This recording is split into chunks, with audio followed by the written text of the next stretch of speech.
Iz življenja vesoljne cerkve.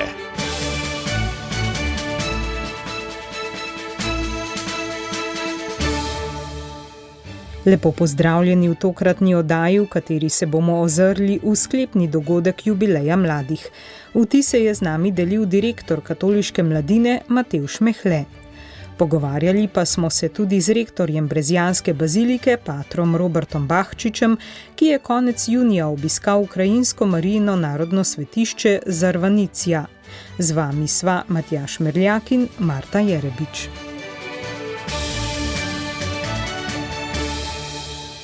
V Rimu se je prejšnjo nedeljo sklenilo jubilejno romanje mladih. Vrhunec dogajanja, ki je potekalo pod geslom Krik Jezusa Kristusa zemlje, je bila dopoldanska sveta maša s papežem Leonom XIV, pri kateri je bilo prisotnih tudi 20 kardinalov in 300 škofov. Večer prej je bilo molitveno bdenje pred najsvetejšim in vigilija, pri kateri je papež mlade pozval k pogumu in pričevanju vere v današnjem svetu. V 7 dneh je bilo med več 100 000 udeleženci v Rimu tudi približno 700 mladih iz Slovenije, ki sta jih spremljala mariborski nadškof Alojzij Cvikl in direktor Katoliške mladine Matevž Mehle. Nekaj utrinkov svete maše in vigilije je zbrala Petra Stopar. Na travniku univerzitetnega kampusa Tor Vergata na obrobju italijanske prestolnice se je po navedbah Vatikana zbralo več kot 1 milijon ljudi, večinoma mladih iz 146 držav. Papež je pred sveto mašo, ki se je začela ob 9, s helikopterjem pristal na prostranem odprtem območju, nato pa si je v papamobilu ogledal prizorišče in pozdravil množico romarjev, ki so v Rim prišli na največji dogodek svetega leta. Med mladimi je bil med vožnjo deležen navdušenih vzklikov in bučnega aplavza. Med pridigo je Leon mlade spomnil, da je Jezus naše upanje in jih pozval, naj se z Gospodom podajo na pustolovščino proti večnosti, poroča spletni portal Vatican News. Siamo fatti per questo, non per una vita dove tutto è scontato e fermo. Nismo ustvarjeni za življenje, v katerem je vse samoumevno in statično, ampak za obstoj, ki se nenehno obnavlja skozi darovanje sebe v ljubezni. Zato neprestano stremimo k nečemu več, česar nam nobena ustvarjena realnost ne more dati. Čutimo globoko in pekočo žejo, ki je nobena pijača na tem svetu ne more potešiti. Che nessuna bevanda di questo mondo la può estinguere. Je dejal papež, in ker to vemo, ne zavajajmo svojega srca s tem, da bi ga poskušali zadovoljiti s poceni ponaredki, je dodal in predlagal, naj namesto tega našemu srcu prisluhnimo, je predlagal sveti oče in dodal. Facciamone uno sgabello su cui salire. Spremenimo to žejo v stopnico, kakor otroci, ki stojijo na prstih, da bi pokukali skozi okno srečanja z Bogom. Takrat se bomo znašli pred njim, ki nas čaka in nežno trka na okno naše duše. Papež je priznal, da je v naših srcih pereče vprašanje, potreba po resnici, ki je ne moremo prezreti, ki nas vodi k temu, da se vprašamo, kaj je resnična sreča, kakšen je pravi smisel življenja. Kaj nas lahko osvobodi dojetosti v nesmiselnost, dolgčas in povprečnost. V zadnjih dneh je sveti oče spomnil, da so mladi doživeli veliko lepih izkušenj in dodal, da lahko skozi vse to dojamejo pomemben nauk in sicer, da polnost našega življenja ni odvisna od tega, kar shranjujemo ali, kot smo slišali v evangeliju, od tega, kar imamo. Namesto tega je opomnil, da je polnost povezana s tem, kar z veseljem sprejemamo in delimo. Med molitveno vigilijo z mladimi romarji pa je papež Leon poudaril, da svet danes bolj kot kadarkoli prej potrebuje ljudi, ki življenjem pričujejo o evangeliju, poroča slovensko uredništvo Vatican News. Zbrane je spomnil, da ni dovolj samo govoriti o veri, ampak jo je treba živeti vsak dan, v šoli, na delovnem mestu, v družini in družbi. Poudaril je, da krščanstvo ni zgolj skupek pravil, ampak srečanje z živo osebo. Perché Gesù è l'amore di Dio fatto uomo. Pomeni srečanje s Kristusom, ki je učlovečena Božja ljubezen. Papež je mladim svetoval, naj si ne pustijo vzeti sanj in naj ne podležejo miselnosti, ki življenje merile z uspehom, udobjem ali všečnostjo. Pozval jih je, naj bodo graditelji mostov, nosilci dialoga in služabniki najšibkejših. Nadškof Cvikl je ob sklepu jubilejnega romanja mladih ocenil, da so bili dnevi zelo lepi. lahko rečemo nam podarjeni, velika spodbuda mladim, se vidijo, so začutili, da je papež z njimi, da jih podpira, da imajo v njem res prijatelja, ki računa na njih. In vse nas je povabil leta 27 v Korejo in bila lepa skupnost iz Koreje tukaj. Pomeni, da ti dnevi mladih gredo na pot in tudi nam je zaželel srečno pot, da ponesemo to, kar smo tukaj doživeli, kar smo tukaj lepega bili deležni, da to sedaj ponesemo v svoje okolje, tja, kamor se vračamo, med tiste, ki niso mogli priti, so bili zadržani. Da bi, kot pravi nadškof, resnično postali romarji upanja v tem svetem letu.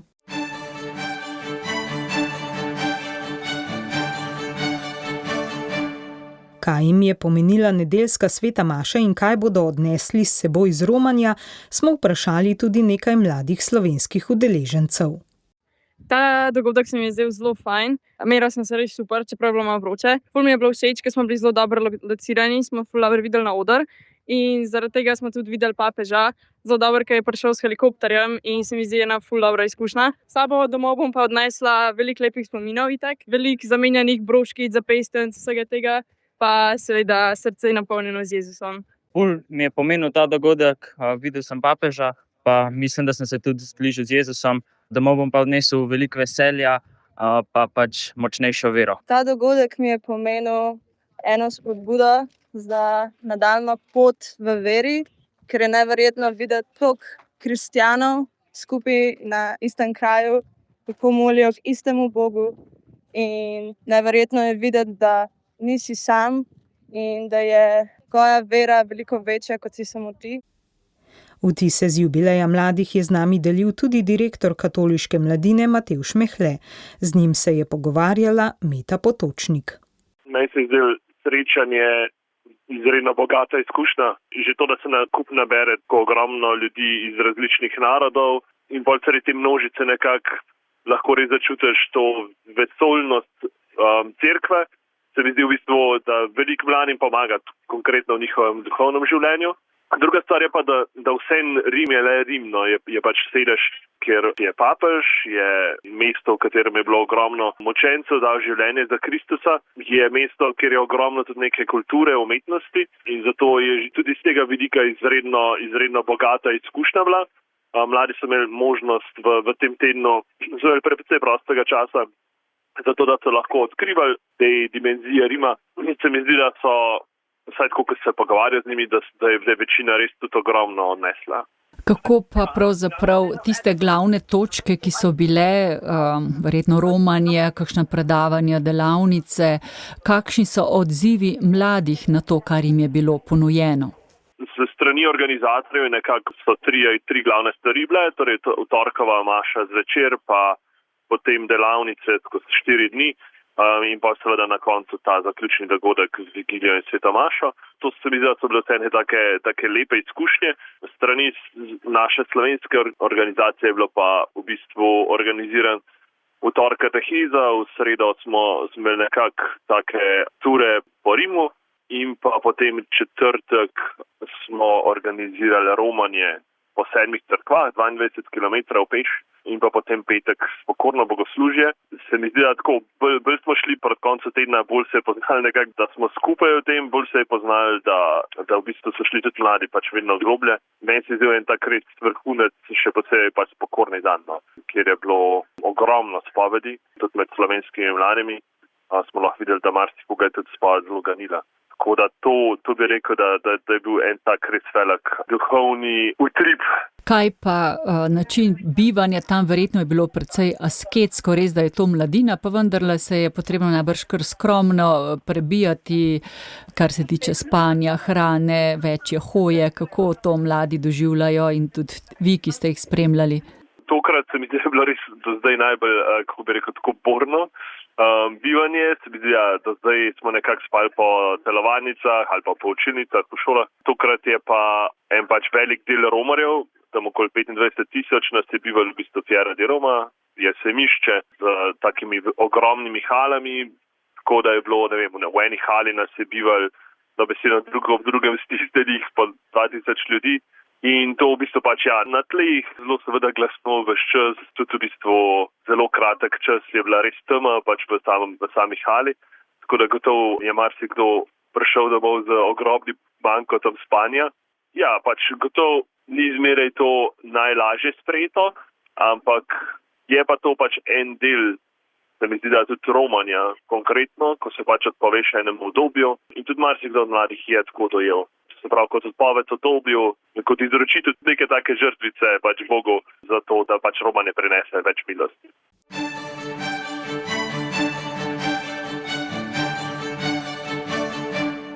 Papež Leon XIV. Je v ponedeljek zvečer v pediatrični bolnišnici Bambino Gesù obiskal 15-letnega Španca Ignacia Gonzalveza, ki je na jubilej mladih prišel svojo skupino gibanja Neokatehumenska pot. Zaradi nenadnega slabega počutja je izgubil zavest in bil takoj hospitaliziran. Sveti oče je v bolniško sobo na intenzivnem oddelku vstopil nepričakovano ter presenetil Ignacijeva starša, brata in sestro, ki so skupaj z duhovnikom molili ob bolniški postelji. Ignacijevo stanje je zelo resno in ni pri zavesti, njegova družina pa moli za čudež. Papež se ga je spomnil tudi v soboto med molitvenim bdenjem v Tor Vergati in pozval k molitvi za njegovo zdravje. Želel pa je tudi osebno obiskati in zagotoviti svojo bližino vsej družini. Ob Ignaciju so skupaj molili Oče naš in Zdrava Marijo, papež je vsakega posebej blagoslovil, spregovoril pa je tudi o evangeliju, večnem življenju in božji volji. Ignacijev oče je za vatikanske medije povedal, da je bil papežev obisk za vse velik blagoslov. Njegove besede o zaupanju v božjo voljo in večnem življenju, za katerega smo ustvarjeni, so bile vsem v veliko podporo in tolažbo, saj je družina zelo verna, je dejal. Mama pa je povedala, da jim je papežev obisk pomagal preiti od bolečine k veri. Papež nam je rekel, da je ta dogodek skrivnost in da čeprav mnogih stvari ne razumemo, vemo, da je Bog navzoč in da za vse želi najboljše. Kot mati sem začutila, da se mi je Jezus Kristus približal in mi rekel, da nisem sama. Papežev prihod v bolnišnico je bila potrditev, da nas Bog ni zapustil, je povedala. Pred povratkom nazaj v Vatikan je sveti oče še pozdravil nekatere paciente na onkološkem oddelku ter srečal nekaj staršev, malih bolnikov in osebje bolnišnice. Zbranimi je molil Oče naš in jih blagoslovil. Romarje na jubileju mladih je pretresla tudi smrt 18-letne Pascal Rafik iz Egipta. Do tragičnega dogodka je prišlo v petek v poznih večernih urah, ko se je skupina Romarjev vračala v svojo nastanitev v Rimu. Pascal, ki je imela težave s srcem, je na poti doživela srčni zastoj. Poskusi oživljanja v bližnji kliniki so bili neuspešni in dekle je umrlo na poti v drugo urgentno ambulanto. Papež je v soboto sprejel skupino Romarjev, ki je potovala z njo. Srečanje je bilo priložnost za molitev in duhovno tolažbo mladim, ki so bili globoko pretreseni zaradi izgube vrstnice in prijateljice. Zaznamovala pa so ga globoka čustva tako cerkvenih dostojanstvenikov kot mladih Romarjev. Papež jim je dejal, kako se nenadoma znova jasno zavemo, da naše življenje ni površno, da nimamo nadzora nad svojim življenjem in da, kot je rekel sam Jezus, ne vemo ne dneva, ne ure, kdaj se bo naše zemeljsko življenje iz kakršnega koli razloga končalo. Povsem naravno in človeško je, da po smrti ljubljene osebe jokamo in trpimo ter občutimo izgubo, je dejal, a mladim svetoval, naj usmerijo pogled v Jezusa, kajti naše upanje je v ustalem Jezusu Kristusu.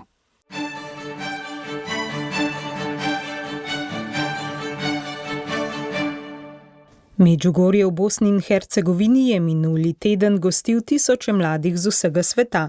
Zbrali so se na že 36. mednarodnem molitvenem festivalu Mladifest. Tokrat so prišli kar iz 71 držav, tudi iz Slovenije. Katoliška mladina in Mursko-Soboški škofijski odbor za mladino sta jih tja z 2 avtobusoma odpeljala približno 90. Letos so razmišljali pod geslom Pojdimo v Gospodovo hišo. Ob odprtju festivala 4. avgusta so prebrali tudi sporočilo papeža Leona XIV. Mlade je spodbudil, naj se usmerijo k Bogu, ki je ljubezen sama, in sledijo poti, ki vodi v Gospodovo hišo. Mlade je primerjal s posameznimi svetilkami, ki skupaj ustvarijo močno, neizmerno svetlobo. Poudaril je pomen hoje skupaj, saj združeni ustvarjajo luč občestva, ki lahko osvetljuje in vodi druge k ljubezni. Povabil jih je tudi, naj se z velikodušnim da odzovejo na božji klic, še posebej tistim, ki čutijo klic v duhovniško ali redovniško življenje. Poudaril je, da so takšni poklici pogosto navdihnjeni prav v Medžugorju in spodbudil mlade, naj postanejo orodja za dobro drugih.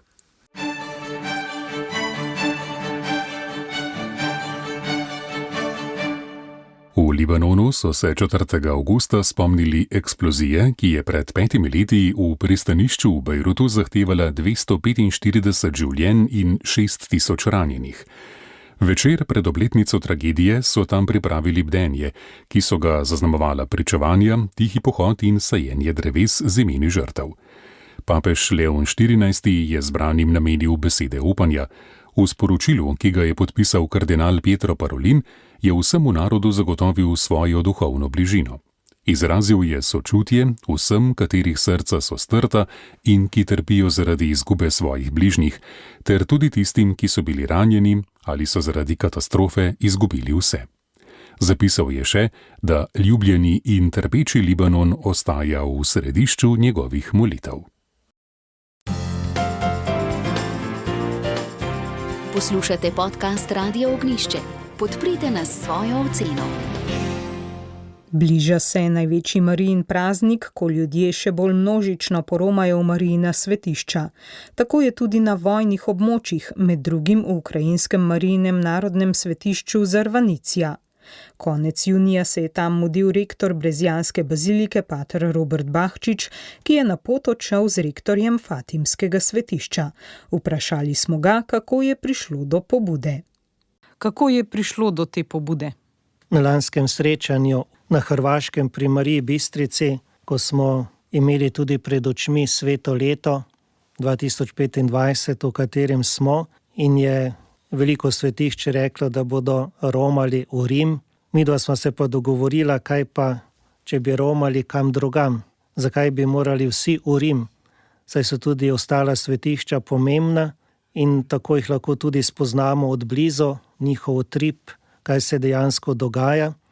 In tako sva rekla, ker je Ukrajina v vojni, da bi šla pogledat Zarvanicijo, ker so tudi vsi ostali bili povabljeni, ampak razmere so res težke in sva se odločila, da bova šla naslednje leto 2025, iskala sva datum, ko mi je potrdil fatimski rektor, kdaj lahko gre, sva se dogovorila in se odpravila na pot, čeprav so nama mnogi to odsvetovali, naj ne greva, ker je vojna. Iskala sva različne načine, kako bi prišla do tja in je ostal samo en način, da greva z avtomobilom, ker je drugače skoraj nemogoče. In odšla sva res na pot 23. junija, najprej iz Slovenije, ko on prišel na Brnik z letalom, na Madžarsko v narodno svetišče Marija Poč, tam sva prenočila, drugi dan sva obhajala tam sveto liturgijo na praznik svetega Janeza Krstnika in potem sva krenila na pot. Ni bilo toliko kilometrov še od Madžarske do samega svetišča, 460 kilometrov, ampak sva skoraj potovala 10 ur, ker so ceste res zelo uničene, slabe. Tudi pregled na meji je bil zelo dolg, temeljit. Ampak ko so prišla v svetišče, so najo čakali vsi, ki so tam, bogoslovci, duhovniki, z odprtimi rokami, veseli, da sva jih prišla pogledat v tem težkem trenutku, ko res ni lahko, ko bombe letijo na vseh krajih, ko morajo vsak dan večkrat v zaklonišča. Ampak najprej so videla, da ljudje skozi hodijo k Mariji. To je narodno svetišče tako veliko, ima kar nekaj kapel, cerkva, tako da se ljudje lahko zatečejo v tistem trenutku, ko pridejo tja, kamorkoli hočejo, in zanimivo je, da se vsi pozdravljajo, hvaljen bodi Jezus Kristus, odgovorijo pa slava, naj mu bo slava. To me je najprej presenetilo in vsi ljudje, ki pridejo tja, če srečajo duhovnika, takoj prosijo za blagoslov. Drugi dan obiska naj jo najprej prišel pozdraviti metropolit Teodor iz Ternopolja skupaj s pomožnim škofom Vlodimirjem, sta se prišla zahvaliti za to najino gesto, da vidiva iz prve strani, iz prve roke, kaj se dejansko dogaja, ker pri nas res, če bereš časopise, ne zaslediš, koliko ljudje trpijo, koliko je napadov, kaj vse je uničeno, kako se borijo za življenje. In najbolj naj jo je pretreslo, ko sva obiskala tudi pokopališča, kjer vsak dan pokopljajo kar nekaj vojakov. Starši prihajajo na grobove, jokajo, molijo in tako sva imela priliko, da sva tudi blagoslovila družino, ki je ravno pred 8 dnevi izgubila svojega sina. Oče in mati sta prosila za blagoslov, da bi lažje prenašala to izgubo. Druga stvar, ki je zanimiva, da ni nobenega sovraštva ne do Rusije, ampak so poudarjali, da molijo za spreobrnenje Rusije in tudi ukrajinskega naroda, da ga res izročajo v Marijine roke. In to sva sama videla, kako ljudje po kolenih hodijo okrog milostnih podob, ki jih imajo po njihovih cerkvah zelo veliko.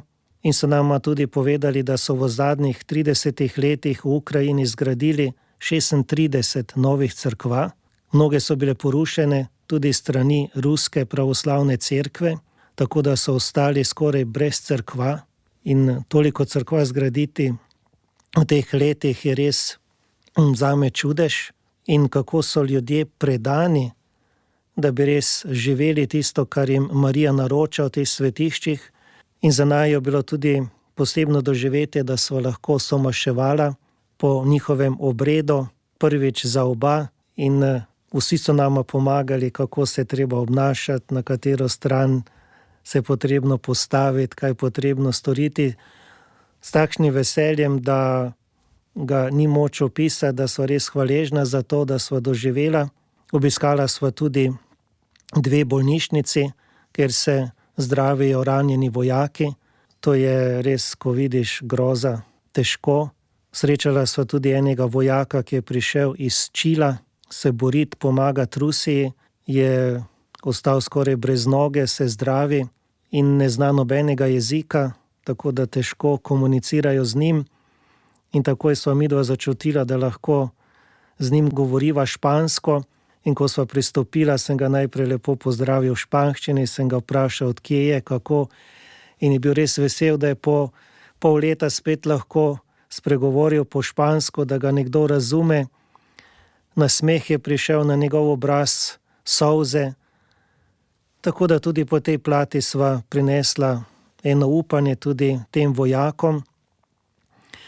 Obiskala sva tudi univerzo, kjer je bilo 11.000 študentov, ki je bila pred 3 tedni tudi porušena, kajti tam sta padli 2 bombi.